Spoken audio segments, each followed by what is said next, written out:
मैं मेघ सिंह, सहायक अध्यापक अंग्रेजी कुमार हुकुम सिंह वैदिक इंटर कॉलेज नगर न्यू बदायूं ऑनलाइन क्लास के लिए जो है हम सब यहाँ एक बार उपस्थित हैं।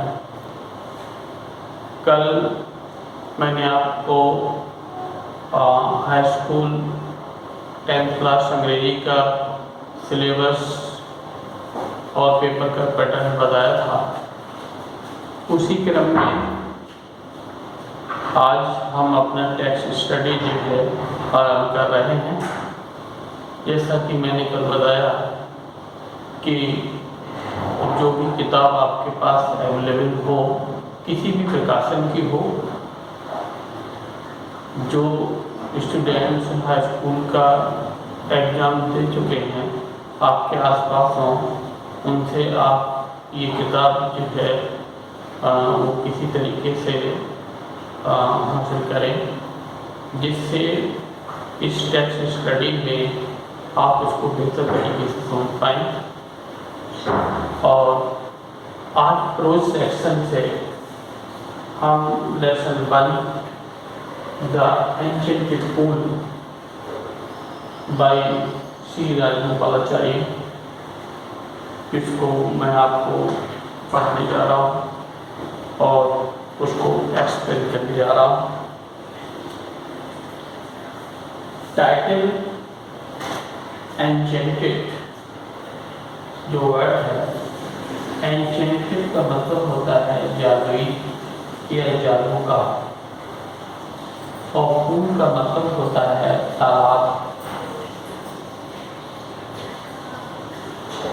तो हमारा जो टाइटल है द एंशिएंटेड पूल, उसका अर्थ हुआ जादुई तालाब। ये हमारा महाकाव्य महाभारत से लिया गया है। महाभारत का ट्रांसलेशन सी राजगोपालाचार्य के द्वारा किया गया था। सी राजगोपालाचार्य जो एक महान लेखक, विद्वान, दार्शनिक, स्वतंत्र भारत के द्वितीय गवर्नर जनरल और प्रथम भारतीय गवर्नर जनरल थे। उन्होंने हमारे दोनों महाकाव्य रामायण और महाभारत का अंग्रेजी में ट्रांसलेशन किया है। ये जो हमारा चैप्टर है द एंशिएंटेड पूल, वो महाभारत के वन पर्व से लिया गया है। महाभारत, जैसा कि आप जानते हैं, इस चैप्टर की जो बैकग्राउंड है मैं आपको बताता हूँ। महाभारत जो कौरव और पांडवों की कहानी है। जैसा आप जानते हैं कि पांडवों को वनवास में जाना पड़ा था। 12 साल का वनवास, एक अज्ञातवास। ये जो कहानी है ये उस समय की है जब पांडव वन में थे। इसका जो बैकग्राउंड है वो ये है, एक दिन 5 पांडव भोजन की तलाश में जंगल में बहुत दूर चले जाते हैं। जब बहुत दूर वो चले जाते हैं तो उन्हें बहुत प्यास लग रही होती है, थक जाते हैं। युधिष्ठिर जो सब पांडवों में सबसे बड़े थे, वो सबसे पहले अपने जो सबसे छोटे भाई सहदेव, उन्हें पानी की तलाश में भेजते हैं। सहदेव जब बहुत देर तक लौट कर नहीं आते हैं तो दूसरे भाई नकुल को भेजते हैं। नकुल भी चले जाते हैं और वो भी वापस नहीं लौटते हैं। इसी क्रम में युधिष्ठिर अर्जुन और भीम को अपने उन भाइयों की तलाश और पानी की तलाश में भेजते हैं लेकिन उन चारों में से कोई लौटकर नहीं आता है। अब युधिष्ठिर बहुत ज़्यादा चिंतित होते हैं, खुद भी प्यास से व्याकुल थे, दूसरे अपने भाइयों की बहुत चिंता हो रही थी जो लौटकर नहीं आए थे। काफ़ी समय हो गया था। आपका ये चैप्टर द एंशेंटेड टूल यहीं से शुरू होता है।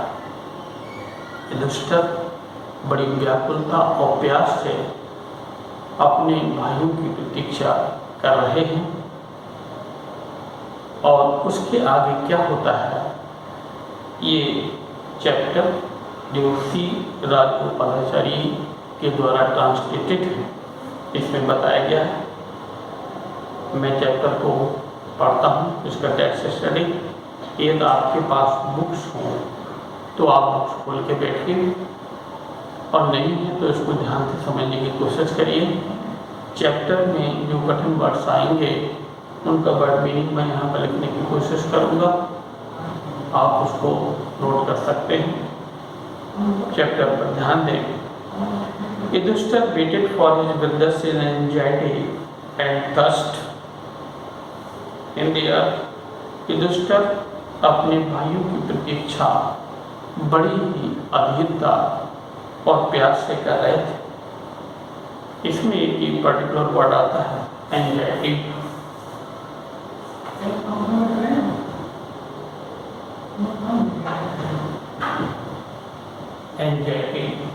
एंजाइटी बहुत ही चिंता, बहुत ही ज्यादा वो व्याकुल थे और उन्हें प्यास भी लग रही थी। वो सोचते हैं can they have been subjected to curse और they still wandering about in the forest in search of water. वे सोच रहे थे कि वो किसी अभिशाप के शिकार तो नहीं हो गए, सब्जेक्टेड शिकार हो जाए। और they still wandering about in the forest in search of water, या वो अभी भी पानी की तलाश में जंगल में भटक रहे हैं। दो बातें उनके माइंड में बार बार आ रही थी कि ऐसा नहीं हो किसी ने उन्हें श्राप दे दिया या कोई अनहोनी उनके साथ घटित हो गई हो, या वे अभी भी पानी की तलाश में भटक रहे हैं। कैन दे हैव फेंटेड और डाई ऑफ थर्स्ट। अगला विचार आ रहा था क्या वे बेहोश तो नहीं हो गए या वो प्यास से मर तो नहीं गए हैं। अनेबल टू बियर सहन करना। These thoughts and driven by an overpowering thirst, overpowering that cannot be controlled. Overpowering,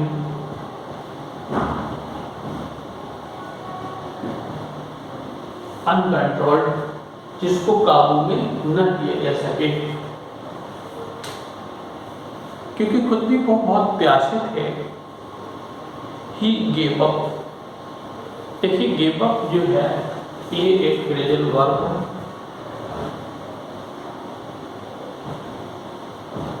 give up त्यागना, छोड़ना। वैसे तो गिव देना होता है, लेकिन जब ये प्रीपोजिशन से जुड़ता है तो ये फ्रेजल वर्ब हो जाती है, जिसका मतलब त्यागना।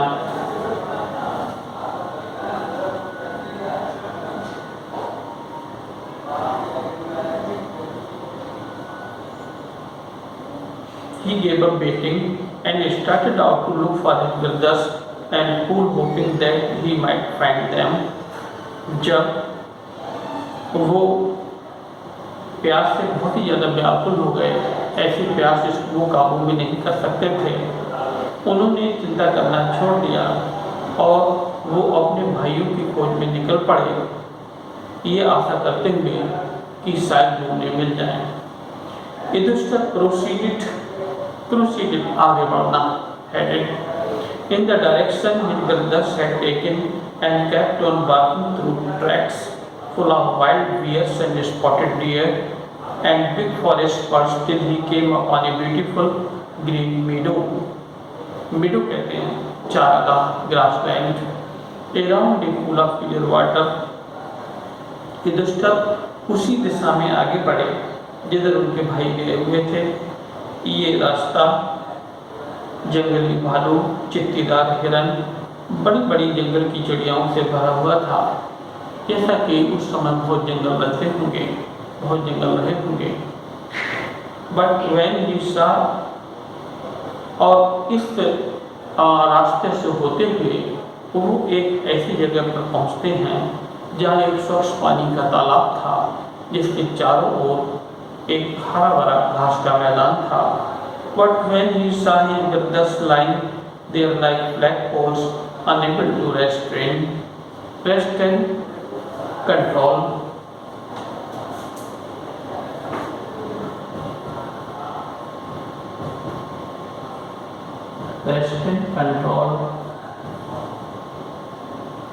रोक पाना, नियंत्रण कर पाना, his grief means दुख, he lifted his voice and wept.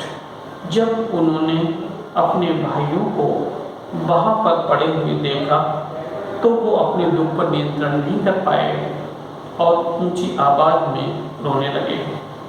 He touched the faces of Bhim and Arjun as they lay so still being शांत। उन्होंने भीम और अर्जुन के चेहरे को छुआ जो बिल्कुल शांत थे। शांत क्या, वो बिल्कुल एक मिनट पर ही हो चुके थे। साइलेंट एंड मोन्ड, वो विलाप करने लगे। मोन, विलाप करना, रोना। बस this to be the end of our बोझ कसमें प्रतिज्ञा। वो कहते हैं क्या हमारी प्रतिज्ञाओं का यहीं पर अंत होना था। जैसा कि कौरवों ने पांडवों के साथ छल किया था, उनका राजपाट भी छीन लिया था, तो जब वो लोग वन को चले थे तो सभी पांडवों ने कुछ न कुछ प्रतिज्ञाएं की थी कि वनवास के बाद हम उनको पूरा करेंगे। युधिष्ठिर को वही याद आता है जब वो अपने भाइयों को मृत देखते हैं तो वो यही कहते हैं कि क्या हमारी कस्मों का यहीं पर अंत होना था।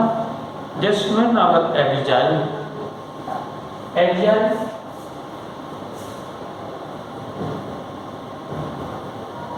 वनवास।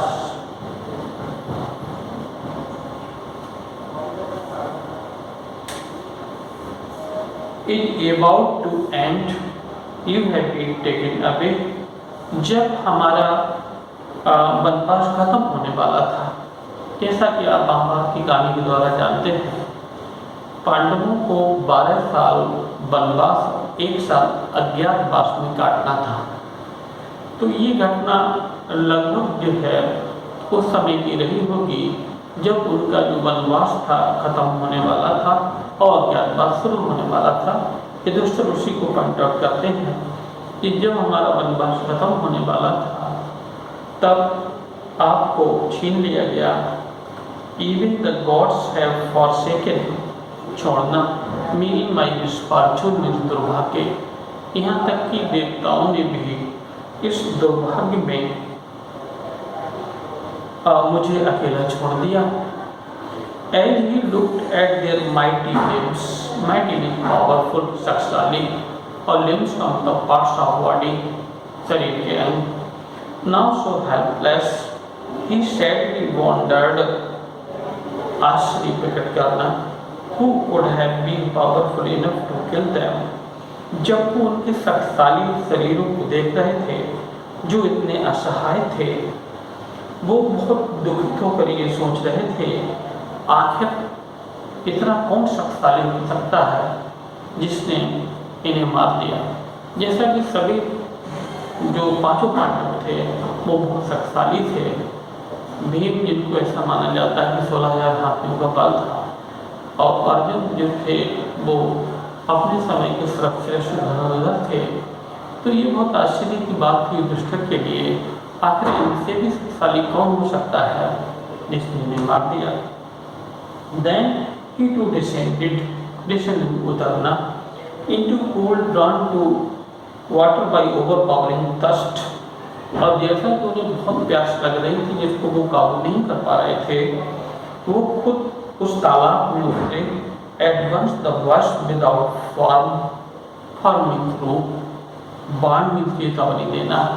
जैसे वो उस तालाब में पानी लेने के लिए उतरे, वैसे एक आवाज़ जिसका कोई फॉर्म नहीं था, जिसका कोई रूप नहीं था, केवल आवाज़ सुनाई पड़ रही थी, उसने उन्हें चेतावनी दी। वो आवाज़ क्या कहती है दुष्टर से? Your brothers died because they did not heed my words. Heed, ध्यान देना। Heed, ध्यान देना। Pay attention.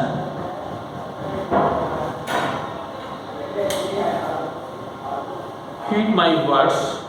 तुम्हारे भाई मर गए क्योंकि उन्होंने मेरे शब्दों पर ध्यान नहीं दिया है। They tried to drink water without answering my questions. उन्होंने बिना मेरे प्रश्नों के उत्तर दिए पानी पीने का प्रयास किया। Do not follow them. उनका अनुसरण मत करो। Answer my questions first. पहले मेरे प्रश्नों का उत्तर दो। And then you can quench your thirst. quench बुझाना, और तब तुम अपनी प्यास बुझा सकते हो। पहले मेरे प्रश्नों का उत्तर दो। This pool belongs to me. ये तालाब मेरा है। It did not take Yudhishthir a moment to understand that these could be none other than the words of Yaksha, and guessed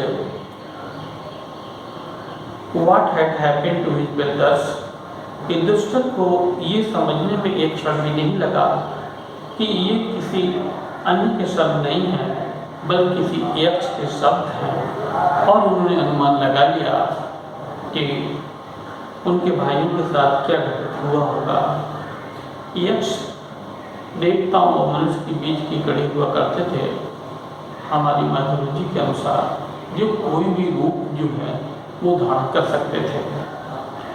It took him no time to see a possible way of bringing them back to life.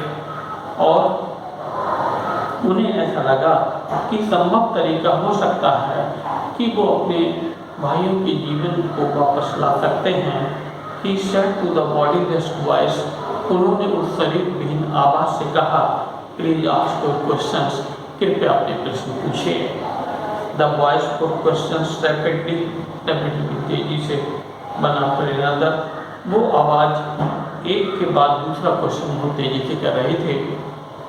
जब आप वहाँ पढ़ेंगे तो ये बहुत लंबी श्रृंखला है जो यक्ष और युधिष्ठिर के बीच का वार्तालाप है। यहाँ पर कुछ क्वेश्चंस जो हैं यहाँ आपकी टेक्स्ट बुक में दिए हुए हैं। यक्ष या वो फॉर्मलेस वॉइस पहला क्वेश्चन करती है, what rescues man in danger? मनुष्य को खतरे से कौन बचाता है? रेस्क्यू मीन बचाना, करेज, साहस। युधिष्ठिर ने उत्तर दिया, बहुत सही उत्तर था। जब भी हम खतरे में होते हैं तो हमारा एक साहस ही है जो हमें उससे बचाता है।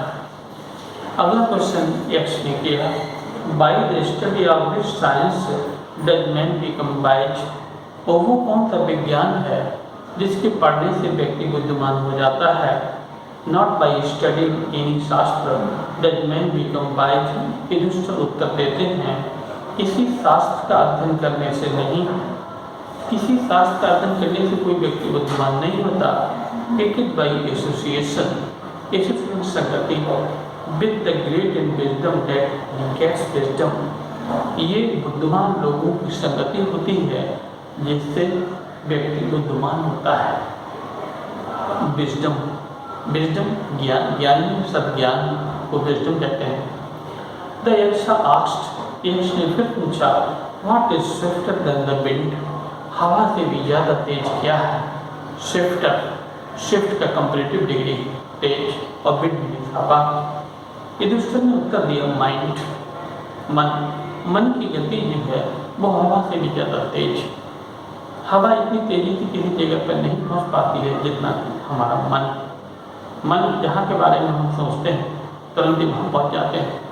अभी आज हम यहाँ बदायूं में हैं, हम जापान या अमेरिका के बारे में सोचने लगे तो वहाँ पहुँचे। What is more faded than a dry straw? अगला क्वेश्चन यक्ष ने किया, तिनके से भी ज्यादा सूखा मुरझाया हुआ फेडेड क्या होता है? ए साल स्टैकिंग हार्ट। युधिष्ठिर ने उत्तर दिया, दुख से पीड़ित हृदय। वो एक तिनके से भी ज्यादा सूखा या मुरझाया हुआ होता है। अगला क्वेश्चन करता है यक्ष, व्हाट बिफ्रेंड्स ए ट्रैवलर? यात्री का मित्र कौन होता है? बिफ्रेंड्स मित्र होना और ट्रैवलर में यात्री, लर्निंग। युधिष्ठिर ने उत्तर दिया, विद्या। विद्या जो है वो किसी भी यात्री का मित्र है। यदि हम विद्यावान हैं, हमारे पास एजुकेशन है, तो कहीं की भी हम यात्रा कर सकते हैं। कहीं भी जाने से पहले उस जगह के बारे में पढ़ सकते हैं, उसके बारे में जान सकते हैं, और ये हमारे लिए हर जगह पर सहायक होती है, एक मित्र की तरह कार्य करती है।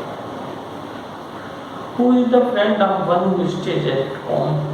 अगला क्वेश्चन नेक्स्ट करता है, जो व्यक्ति घर पर होता है उसका मित्र कौन है? इधर से उत्तर दिया, द वाइफ। पत्नी जो है वो जो व्यक्ति घर पर होता है उसकी सर्वश्रेष्ठ मित्र है। Who accompanies a man in death? अगला क्वेश्चन, मृत्यु के समय व्यक्ति के साथ कौन जाता है? accompanies मीन्स साथ जाना या साथ होना। युधिष्ठिर उत्तर देते हैं, धर्म। That alone accompanies the soul in the solitary journey after death. Soul आत्मा और solitary मीन्स अकेला, निर्जन। solitary, lonely। हिंदी में कहेंगे तो अकेला। यक्ष ने युधिष्ठिर से पूछा कि मृत्यु के बाद मनुष्य का साथ कौन देता है? युधिष्ठिर ने उत्तर दिया कि ये केवल धर्म ही है जो मृत्यु के बाद आत्मा की जो अकेली यात्रा है उसमें साथ जाता है। धर्म बहुत ही व्यापक चीज, इसकी बहुत ही व्यापक व्याख्या है। धर्म का मतलब केवल हिंदू, मुस्लिम या ईसाई धर्म से नहीं है, बल्कि धर्म की जो सही व्याख्या है ये संस्कृति के धीर धातु से बना हुआ है, जिसका मतलब धारण करना। जो भी हम धारण किए हुए हैं वो वही हमारा धर्म होता है। मैं इस समय अध्यापक के रूप में हूँ, तो मेरा धर्म ये है कि मैं आपको बेस्ट एजुकेशन दूँ। आप इस समय विद्यार्थी का रूप धारण किए हुए हैं, तो आपका धर्म ये है कि आप ज़्यादा से ज़्यादा ज्ञान हासिल करें और अपने सारे कार्य जो परिवार समाज के द्वारा निर्धारित हैं उनको हम सही से करें। ये धर्म और धर्म को भी व्यापक होता है।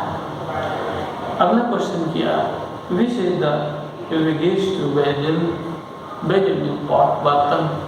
यक्ष ने युधिष्ठिर से पूछा कि सबसे बड़ा बर्तन कौन सा है? The earth. युधिष्ठिर ने उत्तर दिया, पृथ्वी। Which contains all within itself is the greatest vessel. जो सबको संभाल किए हुए है वो सबसे बड़ा बर्तन है।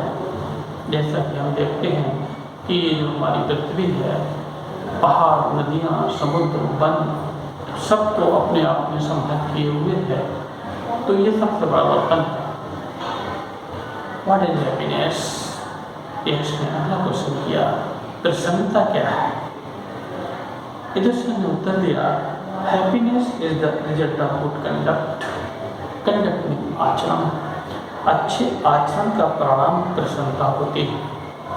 जब भी हम अच्छा आचरण करते हैं, अच्छा व्यवहार करते हैं, तो हमें एक आंतरिक संतुष्टि और खुशी होती है।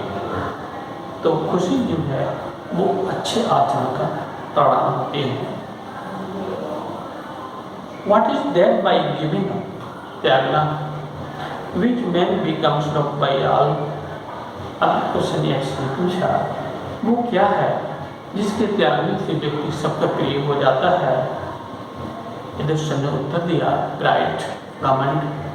For if man gives up being proud, एक व्यक्ति घमंड करना छोड़ दे, he will be loved by all, तो वो सबका प्रिय हो जाता है, सबके द्वारा उसे प्रेम किया जाता है।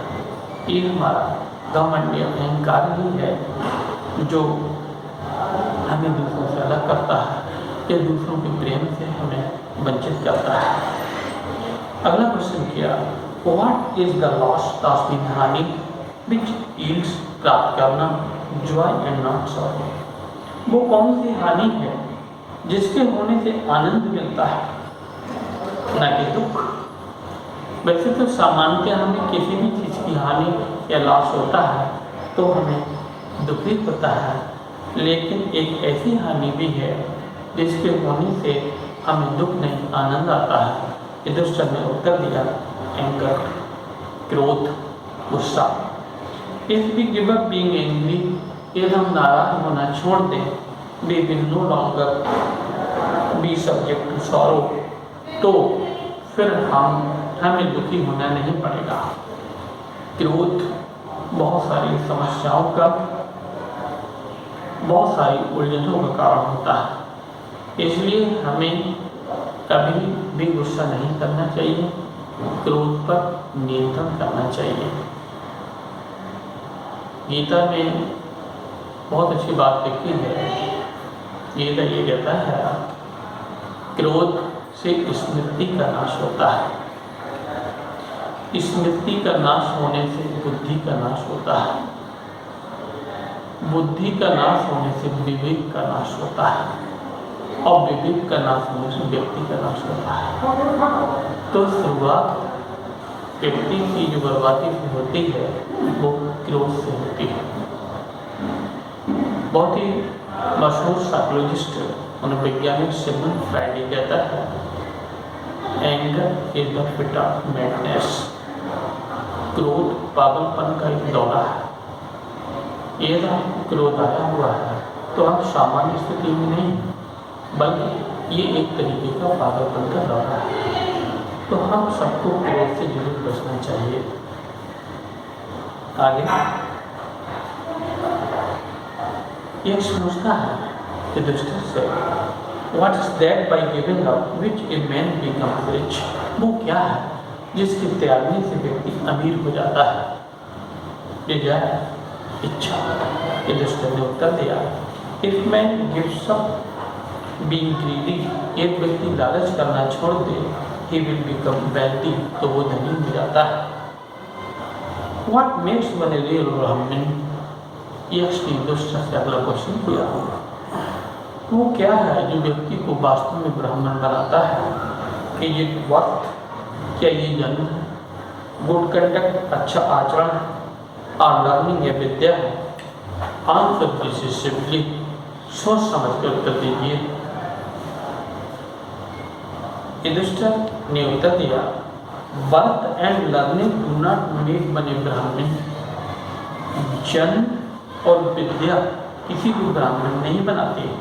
Good conduct alone does, केवल अच्छा आचरण ही व्यक्ति को ब्राह्मण बनाता है। However learned a person may be, कोई भी व्यक्ति कितना भी पढ़ा लिखा क्यों ना हो, ही विल नॉट बी ए ब्राह्मण, वो ब्राह्मण नहीं हो सकता without giving up bad habits, जब तक कि वो अपनी बुरी आदतों को ना त्यागते। Even we may be learn the four Vedas, चाहे वो चार वेद क्यों ना पढ़ जाए। A man of bad conduct fall to hear class, एक व्यक्ति जिसका आचरण गलत है वो हमेशा निम्न वर्ग से संबंधित होता है। युधिष्ठिर कहने का मतलब ये है, न तो जन्म और न ही व्यक्ति की शिक्षा है, जब तक उसका आचरण सही नहीं है उसे ऊपर उठ सकती है। आचरण, अच्छा आचरण जो है वो जन्म यहाँ तक की शिक्षा से भी ज़्यादा होता है। What is the greatest wonder in the world? अगला क्वेश्चन यक्ष ने किया, युधिष्ठिर से पूछा, दुनिया का सबसे बड़ा आश्चर्य क्या है? Everyday man sees creatures, जीव depart to Yama's kingdom। ये दुष्ट उत्तर देते हैं, प्रत्येक दिन मनुष्य जो है यमराज के राज्य को प्रस्थान करते हैं, यानी कि मरते हैं। And yet those who remain want to live forever, और जो जीवित हैं वो हमेशा जीवित रहना चाहते हैं, हमेशा यही बने रहना चाहते हैं। This TV is the greatest wonder, ये सबसे बड़ा आश्चर्य है। ये दृष्टि के अनुसार प्रत्येक दिन लोग ये देखते हैं कि वो मर रहे हैं, और फिर भी जो जीवित हैं वो यही समझते हैं कि हम हमेशा इस पृथ्वी पर जीवित रहेंगे। ये सबसे बड़ा आश्चर्य है। Thus the Yaksha put many questions and Yudhishthira answered them all। इस तरीके से यक्ष ने बहुत सारे प्रश्न किए और युधिष्ठिर ने सबके उत्तर दिए। In the end the Yaksha asked, अंत में यक्ष ने युधिष्ठिर से पूछा, O king, one of your dead brothers can now be revived, पुनर्जीवित होना। How do you want to come back to life? यक्ष ने कहा कि आप अपने किसी एक भाई को पुनर्जीवित कर सकते हैं, आप किसका जीवन वापस चाहते हैं। It took Yudhishthira a moment to think, and then he wished that the cloud-complexioned, lotus-eyed, broad-chested and long-armed Nakul, lying like a fallen Eonian tree, might arise। ये युधिष्ठिर को सोचने में एक क्षण लगा और उन्होंने ये कहा कि बादलों जैसे रंग वाले क्लाउड कॉम्प्लेक्सन, महाभारत के अनुसार ये कहा जाता है कि नकुल सामले थे, तो क्लाउड कॉम्प्लेक्सन इसलिए फ्रेज यूज किया गया है। लोटस साइड, कमल जैसी आँखों वाले, चौड़े सीने वाले, लंबी बाहों वाले नकुल जीवित हो जाए, जो एक आबनूस का पेड़ जिसकी लकड़ी काले रंग की होती है वो जीवित होते हैं। The Yaksharaj pleased at this end asked Yudhishthir, Yaksha इससे बहुत संतुष्ट हुए और उन्होंने युधिष्ठिर से पूछा, why did you choose Nakul to in preference to Bhim who had the strength of 16,000 elephants. Yaksha ने युधिष्ठिर से कहा, आपने नकुल की बजाय भीम को वरीयता क्यों नहीं दी, जिनमें 16,000 हाथियों का बल था। I have heard that Bhim is most dear to you, और मैंने ये सुना था कि भीम तुम्हारे लिए बहुत प्रिय थे। एंड व्हाई नॉट अर्जुन, और अर्जुन को क्यों नहीं चुना, whose strength in arms is your protection, जिनके बाहों की शक्ति आपकी सुरक्षा थी, प्रोटेक्शन सुरक्षा। Tell me why you choose Nakul rather than either of these two, मुझे बताओ कि इन दोनों की बजाय आपने नकुल क्यों चुना। तो जैसा कि हम जानते हैं कि 3 ये सगे भाई थे कुंती के, युधिष्ठिर, भीम, अर्जुन, और जो 2 भाई थे वो दूसरी माँ माद्री से थे, नकुल और सहदेव।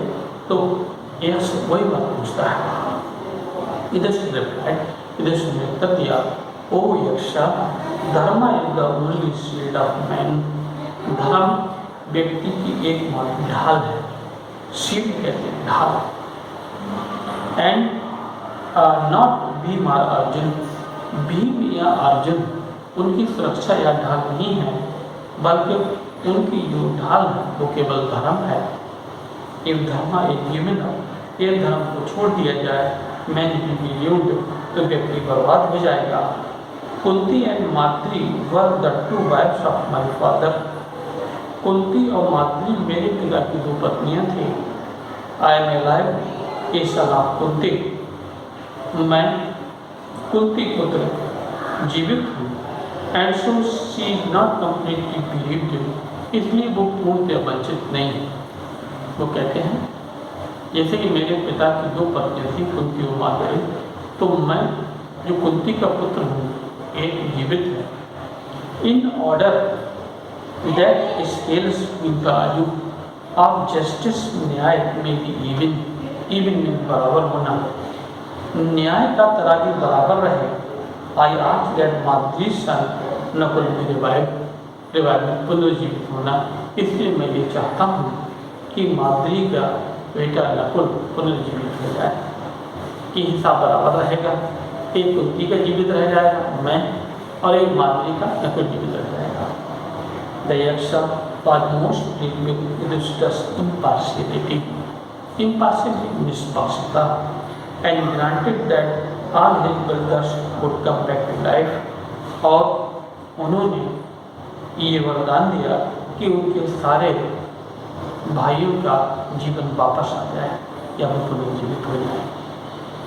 इट वाज यमा, ये यम थे, द लॉर्ड ऑफ डेथ, जो मृत्यु के देवता थे, who had taken the form of यक्षा, उन्होंने यक्ष का रूप धारण किया था, so that ताकि he might see Yudhishthir and test him, ताकि वो युधिष्ठिर को देख सकें और उनकी परीक्षा कर सकें। He embraced गले लगाना, युधिष्ठिर and blessed him, उन्होंने युधिष्ठिर को गले लगाया, उन्हें आशीर्वाद दिया, then disappeared, और तब वो गायब। तो इस तरीके से कंक्लूजन के लिए लास्ट में हम ये कह सकते हैं कि ये जो यक्ष थे वो यमराज थे, कि जिन्होंने यक्ष का रूप धारण किया था, वो युधिष्ठिर की परीक्षा लेना चाहते थे कि कहीं इन विपत्तियों ने उनकी निष्पक्षता या उनकी जो धार्मिकता थी कहीं उसको प्रभावित तो नहीं किया, और इस तरीके से युधिष्ठिर जो थे वो अपने धर्म के रास्ते पर ही चले, और यहाँ पर भी उन्होंने ये सिद्ध कर दिया कि वो सच्चे मायनों में धर्मराज थे। इस चैप्टर के जो लॉन्ग क्वेश्चंस और शॉर्ट क्वेश्चंस या वोकैबुलरी टेस्ट है, मैं आपको अगले एपिसोड में बताता हूँ। धन्यवाद।